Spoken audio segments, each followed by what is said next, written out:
"You're disappearing, man." Devin said it through the phone while I lay on my old couch, staring at the stains on my ceiling. He was at some bar downtown. I could hear music and loud voices behind him. "When's the last time you did something that wasn't work?" he asked. "I am Marcus, 29, a plumber in Seattle. I fix toilets that will not stop running and sinks that flood kitchens at midnight. My life is simple and stuck. Wake up before sunrise, drink bad coffee, drive my beat-up truck to jobs, crawl under sinks, snake drains, come home sore and tired, heat up leftovers, fall asleep with the TV on. Repeat. My apartment shows how far I have let things slide. Pizza boxes on the floor, muddy work boots by the door, dishes piled in the sink. I spend all day fixing other people's messes and let my own sit. I'm good, I told Devin, even though we both knew it was not true. You're not, he said. When's the last time you went on a date? Quote, I had to think about it. 3 years, almost 3. Exactly, you are even counting, he said. That is not something to be proud of. He was right. My last real date was with a woman named Rachel. She worked at some tech company. Over dinner, she asked about my 5-year plan. I told her the truth. Pay rent, keep my truck running, maybe save a little. She gave me a look like I was a broken building that would cost too much to fix. After that night, she stopped answering my texts. I stopped trying. Listen, Devin said, his voice softening. I have a neighbor. She is nice, normal, works at that trauma center on Cedar Street. She has been through some stuff, but who has not? Devin, I do not need a setup, I said. 2 months of bar tabs, he replied. If it goes bad, I pay for every drink for 8 weeks. But you have to actually show up. 1 coffee, 1 hour. That is it. Quote, Devin knows when I have run out of excuses. We met 5 years ago on a big construction job. He did electrical work. I did plumbing. We spent long days talking about life and how plans never seem to work out. He stood next to me when my ex Jenna said I was emotionally closed off because I did not have a 10-year plan. She left. Devin did not. Now he was trying to pull me out of the hole I had dug. Fine, I said at last. 1 coffee, but when this crashes and burns, you are buying the good stuff, not cheap beer. He laughed. Deal! Saturday, 2 o'clock. That cafe on Madison with the weird wooden furniture. After we hung up, the apartment felt too quiet. I lay there staring at the ceiling, thinking about all the ways this could go wrong. She would see my rough hands and my old truck and decide she could do better. Or we would sit in painful silence, both watching the clock. Or worse, it would feel almost okay, and I would start to hope again. Saturday came faster than I wanted.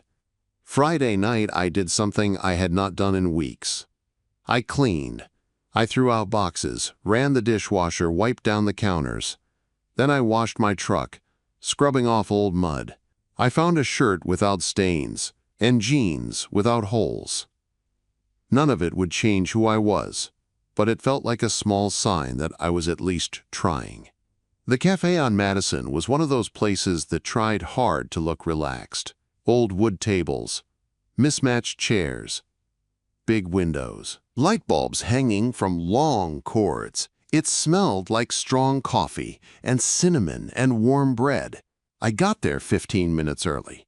Being late makes my skin crawl. I picked a table by the window where I could see the front door and my truck outside. I ordered a coffee and let it sit while I stared at my phone without really reading anything. The door opened. A teenager walked in with headphones. Not her. A mom came in with 2 kids fighting over a pastry. Not her. A guy with a laptop took a whole table by himself. I checked my phone.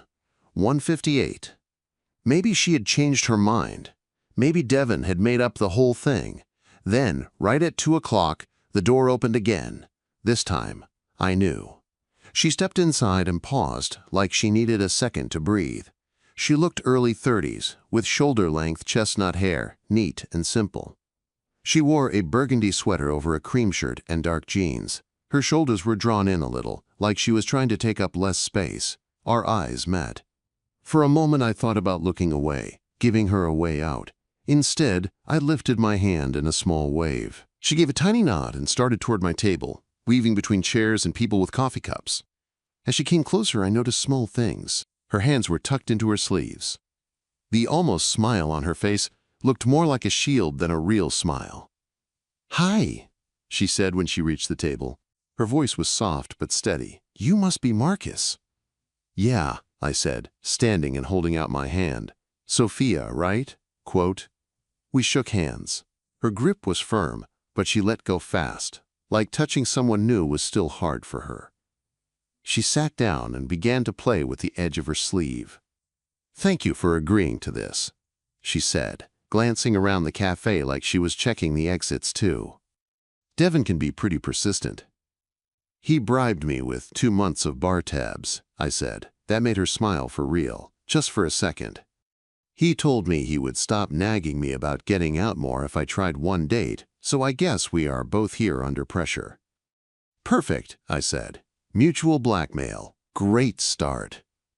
To calm my nerves, I offered to get her a drink. "What can I grab you?" Quote. "Just regular coffee, black, nothing fancy," she said. "I work with people in pain all day. I like things simple." There was a weight in the way she said it, but I did not know why yet. When I came back with her coffee, we did the usual first date talk. She told me she was a physical therapist at a trauma center, mostly people from accidents and fires trying to move again. I told her about flooded basements and strange houses and how people look at you like a hero when you fix a leak. On the surface, it sounded normal, but I kept seeing how tense she was. Her shoulders stayed tight. Her hands stayed mostly inside her sleeves even while she held the cup. She chose every word with care, like she was watching herself from the outside. After about 20 minutes, she set her cup down and took a breath. When she looked at me this time, it felt different, like she had made up her mind about something. "Can I ask you something?" she said. "Sure," I answered. "Why did you say yes to this?" she asked. "Really, not the bar tab story. Why did you actually come here?" Quote. Her voice was calm, but her eyes were serious. The question cut through the small talk. For a second, I thought about giving her an easy answer, then I stopped. She looked like she would see through it anyway, so I told her the truth. I said I was tired of my own excuses, tired of saying I was fine alone, tired of living the same day again and again until it felt like I was fading out of my own life. I told her the worst thing that could happen was an awkward hour, and then going back to that empty loop. So I came. She listened to every word. When I finished, she nodded slowly, like something in her relaxed and tensed up at the same time. "I have a similar reason," she said quietly. "Except my number is 5. 5 years since a date. 5 years since I let anyone see the real me." Her fingers tapped lightly on the table. Her sleeves still covered her hands. "I am going to do something now," she said. Her voice changed. It went flat and careful, like she had said these words before. "And after I do, you might want to leave." Most people do. I just want to get it over with so we do not waste time. My heart started to beat faster. The sound of the cafe faded to the edge of my hearing. All I could focus on was her and the tight line of her mouth. Sophia took one slow breath, glanced around the room, then looked back at me. "I should probably just show you," she said. Then, right there in that warm, noisy cafe, she reached for the end of her burgundy sleeve and began to pull the fabric back, ready to reveal the truth she was sure would prove that no one could ever really love her. She pulled the sleeve back slowly. Under the burgundy fabric, her arm looked like a map of every hard thing she had lived through. Thick raised scars twisted from her wrist up toward her elbow. Some were pale and smooth, others were rough and bumpy. Lines of healed burns crossed her skin in different directions. You could tell right away this was not from a small kitchen accident. This was something big, something that could have killed her. The sounds of the cafe faded. I still heard cups clink and the espresso machine hiss, but it all felt far away. The only thing in focus was her arm between us and the way her hand shook just a little. "This is what I meant by the real me," Sophia said. Her voice was calm, like she had practiced this speech many times. "I was in a fire 5 years ago. 3rd-degree burns, skin grafts, all of it. The scars go up my arm and over my shoulder. I am not going to take off my sweater in the middle of a coffee shop, but you get the idea. She left her arm on the table on purpose. She wanted me to see. She wanted this moment to decide things. Here is what I learned once I started trying to date again, she went on. No one will ever love me. Not really. Not with this. Not when they see all of it. Quote. Her eyes dropped to her own skin. I have tried hiding it with long sleeves, with makeup, with scarves. But you cannot hide forever. People always see. And when they do, something changes. They look at me with pity and discomfort. They say kind words, then they back away. They stop calling. They end things nicely, or they just vanish. She took a slow breath. So now I do this instead. I show it right away. I put the truth on the table. It saves time. She lifted her gaze to mine and waited. There was a challenge there and something like quiet pain. This was the part where most people failed her. I could feel it. I realized my hands had moved forward on their own, resting near her arm. I did not touch her, but my fingers were close enough that she noticed. Can I? I asked. She frowned a little. Can you what? Quote. Can I pull your sleeve back down? Quote. Surprise flickered across her face. That was clearly not the response she had expected. Why would you want to do that? She asked. Because I do not think you should have to sit here feeling exposed and unsafe just to test if I am going to run away. I said, you do not owe me proof of your pain. She stared at me like she was trying to figure out if I was making fun of her. I was not. So you were leaving? She whispered. No, I said, and my voice came out stronger than I expected. I am staying. I am right here. And if I walked out now, I know I would regret it for the rest of my life. For a few seconds, she just looked at me, eyes wide, lips parted like she wanted to say something but could not. Carefully, so she could pull away if she wanted, I took the edge of her sleeve and eased it back over her arm. I did it slow, not because the scars bothered me, but because the way she held herself, tight and ready for rejection, bothered me more. I do not want you to feel like you have to prove you are broken to me, I said. I can see you are strong and still here. That is enough. Her hand rested on the covered arm. I do not understand, she said quietly. You saw. You know what I look like. Why would you stay when you could find someone without all this? Quote. I leaned back and tried to find simple words for a feeling that went deep. My uncle used to fix old motorcycles in his garage, I said. He would buy these rusty, beat-up bikes that everyone else had given up on. I asked him once why he did not just buy something new and perfect. Sophia watched me closely. He told me, perfect things are boring. You never learn their story. The ones with dents and scratches and history, those are the interesting ones. Those teach you something. Quote.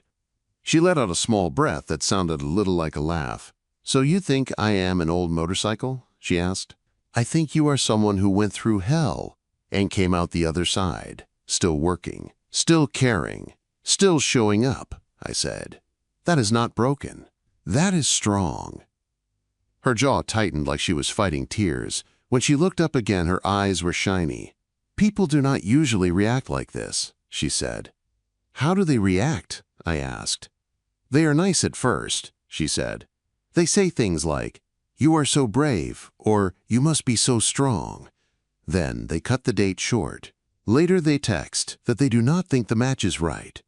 Or they just disappear. I have learned that the first reaction means nothing. It is what they do after that shows the truth.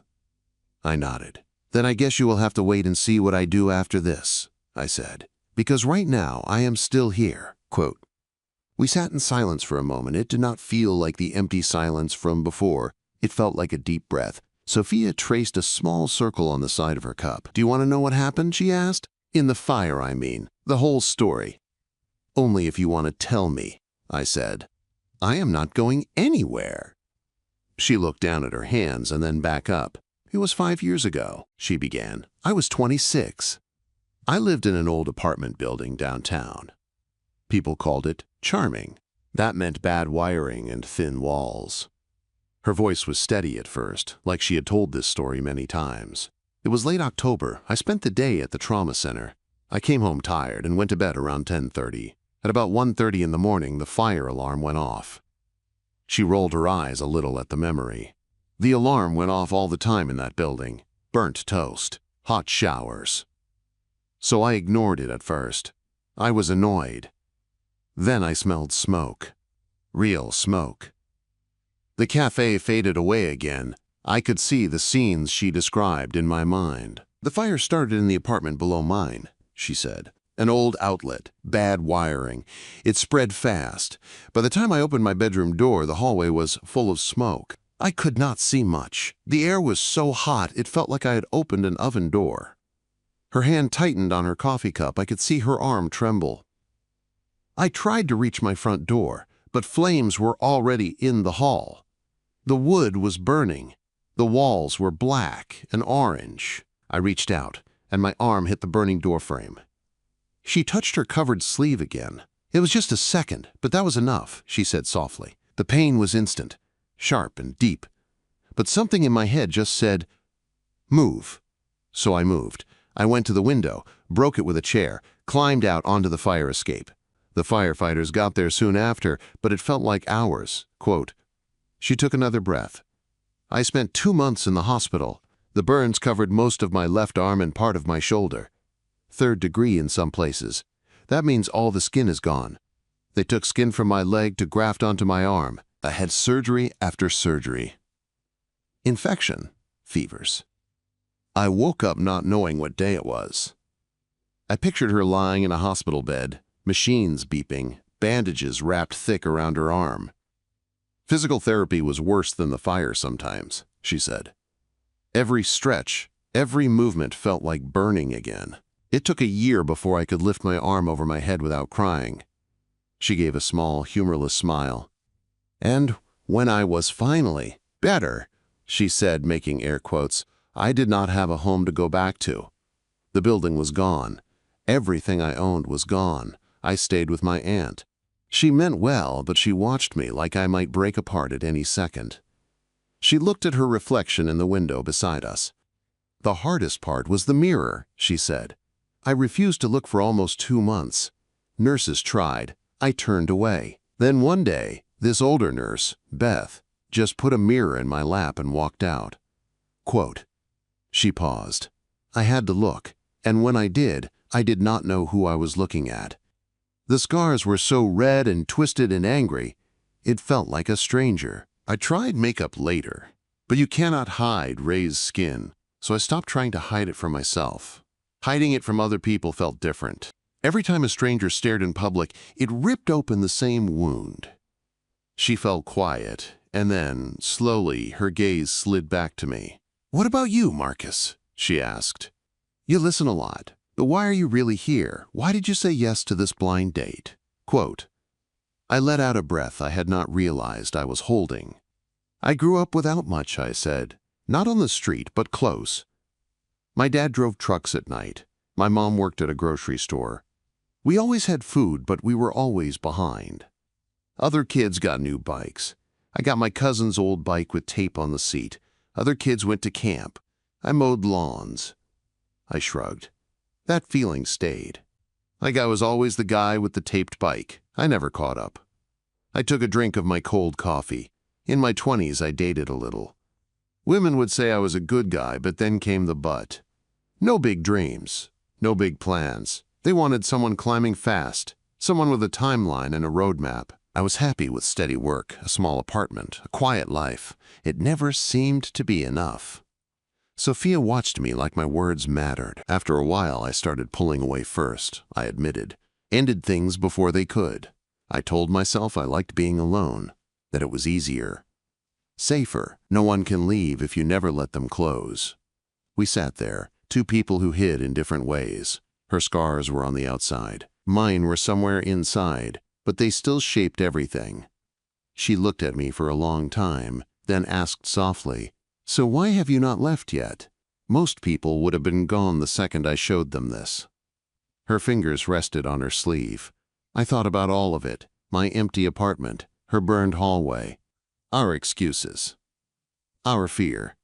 Because you are the first person in a long time who really gets it, I said, Not just surviving, but trying to learn how to live again.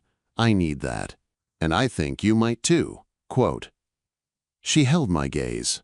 Something in her eyes shifted, just a little, like a wall had a tiny crack in it for the first time in years. Okay, she whispered. Then I guess we see what happens next. Neither of us knew it then, but that was the moment everything in both our lives quietly began to change.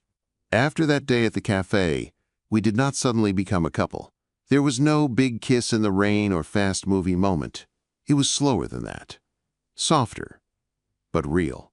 3 days passed before I texted her. I must have written and deleted a dozen messages.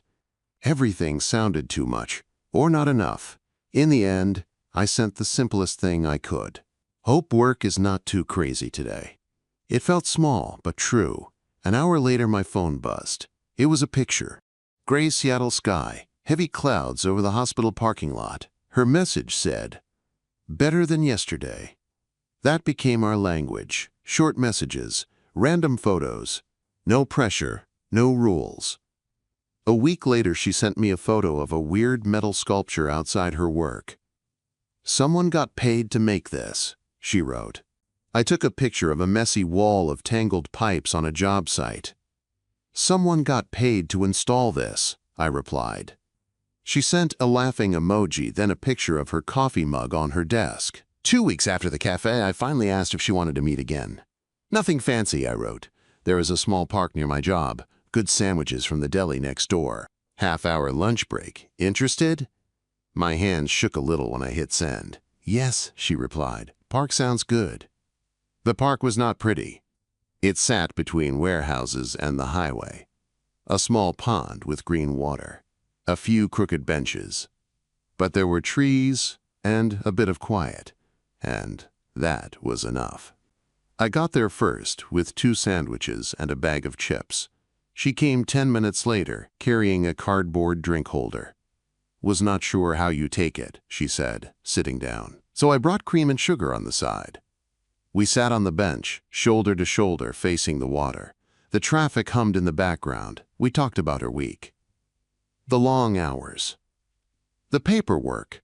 The patient who made her laugh by insisting on calling her coach instead of therapist. I told her about dropping a wrench through a ceiling by accident and almost giving a guy a heart attack when it crashed onto his desk. She laughed so hard she had to wipe her eyes. Slowly, the talk drifted deeper without us forcing it. She told me about some of her burn patients, how they reminded her of herself, how she sometimes had to leave the room to catch her breath. "There is this kid," she said, 7 years old. Burned his hand on a stove. He comes in with his mom. He cries during therapy because it hurts to move his fingers, and I know exactly how it feels. I know every part of that pain, and sometimes it is too much. I go into the supply closet and just lean against the wall. She looked at the pond, not at me. "I feel guilty," she went on, "like I am supposed to be the strong one, the professional. But inside, I am right back in that hospital bed."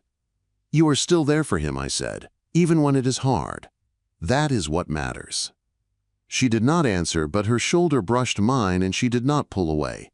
2 more weeks passed. We texted almost every day now. Little updates, small jokes, pictures of our meals. The kind of simple stuff you only share with someone you trust. Then one night, close to midnight, my phone lit up. "Rough shift," her message said. "Walk?" I stared at it for half a second, grabbed my jacket and answered, "Tell me where." We met at a waterfront trail not far from her apartment. Streetlights cast long lines across the sidewalk. Joggers passed in bright vests. Someone walked 3 dogs that kept weaving around each other. Sophia wore a hoodie with the sleeves pulled down over her hands. She walked beside me in silence for a few minutes. The sound of waves beside us filled the space. "A coworker said something today," she finally said. She meant it as a compliment, I think. She said, "You are so strong dealing with your past every day." Quote. She kicked a small rock with the toe of her shoe. But the way she looked at my arm when she said it, I could tell what she was really thinking. Poor Sophia. Brave Sophia. Damaged Sophia. The girl with the scars. Her voice tightened. "I hate it," she said. "The stares on the bus, the way kids point and their parents shush them, the way some people look disgusted. and try to hide it. I had a guy move seats once, like I was contagious. We walked a few more steps. Every day I have to choose, she said, cover up and sweat under long sleeves. Or show my arms and deal with the looks. I am so tired of choosing. I wanted to fix it, like I fix leaking pipes, but I could not. So I did the only thing I knew how to do. I stayed. I listened. After that walk, she went quiet. 1 day, then 2, then 3, with no messages. On day 3, I sent 1 text. Here whenever you are ready, no rush. On day 4, she wrote back, sorry, coffee? I will explain. We met at a different cafe this time, smaller, quieter. She looked tired, like she had not slept much. I do this, she said, sitting down. I pull away when things feel too real, when someone gets close enough to see the mess. She stared into her cup. It is not fair to you, I know that, but I do not know how to stop. You do not have to apologize, I said. She lifted her head and looked straight at me. I do, actually, she said. Because I am always going to be like this. The scars are not going away. The nightmares are not going away. The fear, the anxiety, the bad days. That is a lot for anyone. You deserve to know what you are signing up for. I have my own stuff, I said. Maybe you cannot see it on my skin, but it is there. We all carry something. Her shoulders relaxed just a little at that. About a month after our first coffee, I told her about a volunteer project someone on a job site had mentioned. A community group was fixing up houses for families after accidents, adding ramps and railings, making things safer. We are going to install some plumbing and handrails this Saturday, I said. You could come if you want. You work with people like that all the time. You might like it. Her face went tense. I do not know, she said. That is a lot of people, a lot of eyes. It is fine if you do not, I said quickly. I just thought you might like to see the other side of it. The homes, the changes. That night I sent her 1 more text. If you decide to come, I will stick with you the whole time. You will not be alone. Quote. Saturday morning, I honestly did not expect to see her. I showed up at the house with my toolbox and tried not to look for her. People were already working. Some were painting. Others were measuring wood on the driveway. Kids ran around the small yard, some with casts, some in wheelchairs, some with scars of their own. I was carrying a box of supplies toward the front door when I saw her. She was walking across the grass, slow but steady, eyes on the ground, shoulders tight. The air caught in my chest. Because this time, she was not hiding. Sophia wore a short-sleeved green shirt. Her left arm was bare in the cool morning light. The scars were clear and sharp, those thick lines of healed burns running from wrist to shoulder. No sleeves. No cover. You came, I said, probably sounding way too happy. Do not make a big deal out of it, she muttered, but there was a tiny smile pulling at her mouth. Some adults looked at her arm for a second, then looked away, unsure. But kids do not know how to pretend. A small group of them moved toward us. A girl with a bandaged hand stared at Sophia's arm, eyes wide. Your arm looks like mine, she said, holding up her wrapped fingers. Sophia froze. I saw panic flash across her face. Her eyes flicked to mine, asking what to do. I gave her a small nod. I did not say anything out loud, but I tried to send one clear message. You can do this. I am right here. She took a breath and knelt so she was eye level with the girl. It does look a little like yours, huh? She said, her voice unsteady at first. I got hurt a long time ago. Did it hurt? A boy asked, stepping closer. He had a brace on his leg. Yeah, she said. It hurt a lot. I cried, a lot. And that was okay. Crying is what you do when something really hurts. Why is it bumpy? Another kid asked, reaching toward her arm. Sophia hesitated for half a second, then held her arm still and let the child touch the raised scars. Sometimes when skin gets burned, it heals different, she said. It gets thick and bumpy, but it is still strong, sometimes even stronger than before. Like a superhero? the first girl asked. Sophia laughed, and this time the sound was bright and real. Yeah, she said, kind of like that. Have you ever heard of a phoenix? The kids shook their heads. It is a bird in stories, she explained. It goes through fire and comes out again. The fire does not destroy it. It changes it, makes it special, makes it stronger. The kids listened like she was telling them the greatest story in the world. They touched her scars without fear. They asked more questions. When some parents called them back, a few of the kids waved at her like she was famous. When they finally ran off, Sophia stood up slowly. Her face was wet at the corners of her eyes, but she was smiling. I never thought I could do that, she said, voice thick. Show everything. Let people see. Let kids touch them. She looked at me. But you were here, and it felt like maybe I did not have to hide all the time anymore. Without thinking, I reached for her hand. She let me take it. Her fingers curled between mine, solid and warm. I am scared most of the time, she admitted. Me too, I said, but we are here anyway. That has to count for something. She squeezed my hand, and this time she did not let go for a long while. Neither of us knew it yet, but that day in the yard, with kids laughing and hammers ringing in the background, was the first time she stepped into the world without her armor. And the first time I realized I did not want to imagine my future without her in it. After that volunteer day, our lives did not change overnight, but something important had shifted. Sophia had stood outside, in sunlight, with her scars uncovered, and the world did not stop. Kids had touched her arm without fear. They had called her a superhero. She went home that night, tired, but lighter. Days turned into weeks, and weeks into months. We kept seeing each other. Sometimes it was coffee near her work. Sometimes it was sandwiches in the park. Sometimes it was late-night walks when one of us had a hard day. There were hard days. Some nights she would text just one word.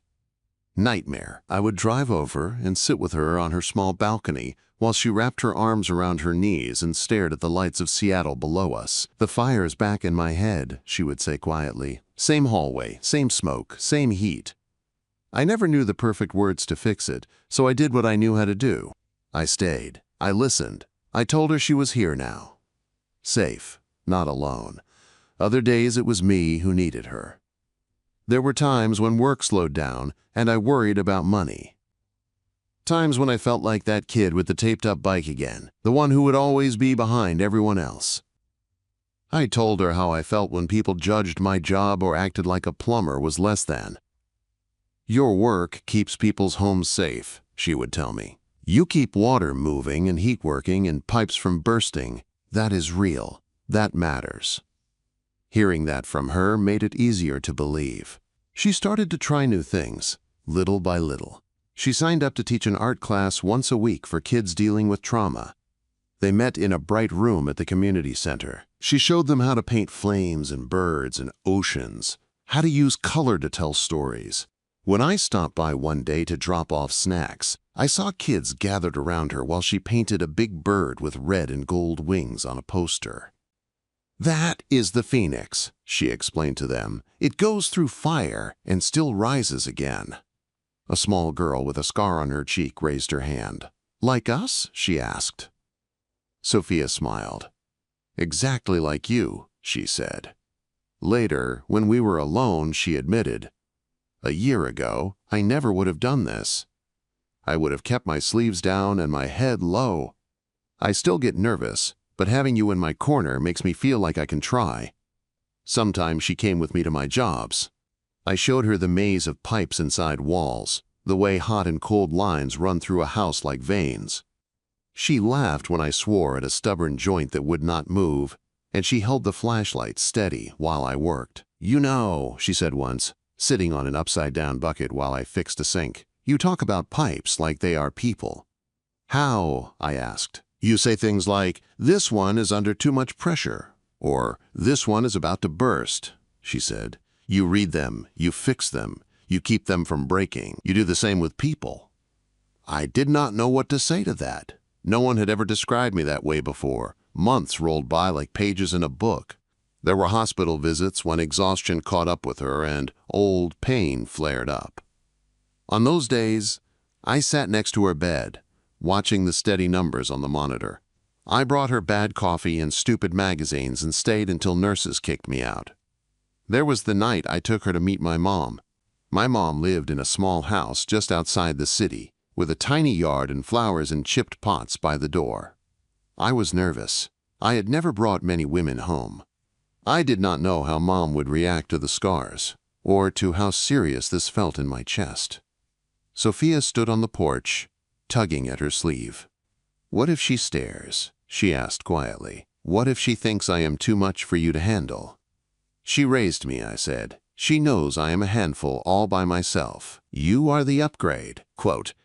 She hit my arm lightly, but I saw her smile. My mom opened the door, took one look at Sophia, and smiled so wide her eyes crinkled. "You must be Sophia," she said, pulling her into a hug before either of us could say anything else. "Thank you for taking care of my boy." Sophia stiffened for half a second, then relaxed into the hug. When Mom stepped back, she did not flinch at the scars. She just took Sophia's hands in hers and said, "You are welcome here anytime." Later on the drive home, Sophia looked out the window and said she did not even blink when she saw my arm. "She saw you," I replied, "not just your arm." All those moments, big and small, added up. One quiet night on her balcony, with the city lights spread out in front of us, she leaned her head on my shoulder. "For a long time, I thought no one could really love someone like me," she said softly. "Not with my past, not with my scars. I thought I would always be the girl people felt sorry for, but did not want to stay with." She paused, fingers tracing small circles on my hand. "Now I know it only takes one person who is willing to stay," she said. "One person who does not run when things get heavy." "You did not run." I swallowed hard, because my throat felt tight. "I am not going anywhere," I said, and I meant every word. About a year after our first coffee at that cafe, I asked her to meet me there again. It was a gray Seattle afternoon, the kind of day where the clouds look like they are sitting right on the tops of buildings. I got there early and took the same table by the window. My hands shook so badly I almost spilled my coffee. In my pocket was a small ring. Nothing fancy, just a simple band I had saved up for. I kept touching it, making sure it was really there. When Sophia walked in, she paused in the same spot by the door where she had stood a year ago. This time, her shoulders were not pulled in. Her sleeves were pushed up. Her scars showed in the soft cafe light, and for the first time I realized how beautiful they were in their own way, proof of what she had survived. She saw me and smiled, the kind of smile that reached all the way to her eyes. "Hey," she said, sitting down. "Déjà vu." "Yeah," I said, "something like that." We talked for a few minutes about normal things. Her day at work, a pipe that had burst in an old office building that morning. My heart pounded so loudly I was sure she could hear it. Finally, I could not sit anymore. I pushed my chair back and got down on one knee right there beside the table. Her eyes went wide. "Marcus, what are you doing?" she whispered. I pulled the ring from my pocket. My hands were shaking, but my voice was steady. "Sophia," I said, "a year ago I walked in here feeling like I was disappearing. You were sure no one would ever really love you. We were both wrong about ourselves." I took a breath. "You are the bravest, strongest person I know. You make me want to be better. You make the world feel less heavy. Will you marry me?" For a second, time stopped. The cafe sounds faded. She put her hand over her mouth, eyes filling with tears. "Yes," she said, before I had even finished the last word. "Yes." Quote. The barista behind the counter started clapping. A couple at another table joined in. I slid the ring onto her finger, still not quite believing this was real. 6 months later, we got married in my mom's backyard. It was not a big fancy wedding. Just close friends, a few coworkers, and family standing between rows of wildflowers Mom had planted herself. Devin was there, grinning like he had won a bet with the universe. Sophia wore a simple dress with no sleeves. Her scars were visible in the afternoon sun. For the first time since the fire, she did not hide them at all. When she walked down the small path, my chest felt so full it almost hurt. I saw the woman I loved with all of her story right there on her skin, and all I could think was how lucky I was that she had let me in. We said our vows under a homemade arch. She promised to stay even on the nights when the fire came back in her dreams. I promised to stay even on the days when I felt like that broke kid with the taped bike again. We slipped rings on each other's fingers. When the officiant told me I could kiss my wife, I did, and the yard filled with cheers and laughter. Later, as the sun started to set, we stood at the edge of the yard, watching kids run around with sparklers. My mom was talking to Sophia's aunt. Devin was telling some story too loud. The air smelled like cut grass and food and summer. Sophia leaned into me, resting her head against my chest. "We did not end up where we thought we would," she said. "No." I agreed. "We ended up somewhere better." Her hand found mine and our fingers laced together, the ring cool against my skin. We were not perfect. We both had damage, old fears, and days when the past came back too strong. But together, we were something solid and true. Two people who had spent years convinced no one would ever really stay, and who had finally found in each other the one person who would.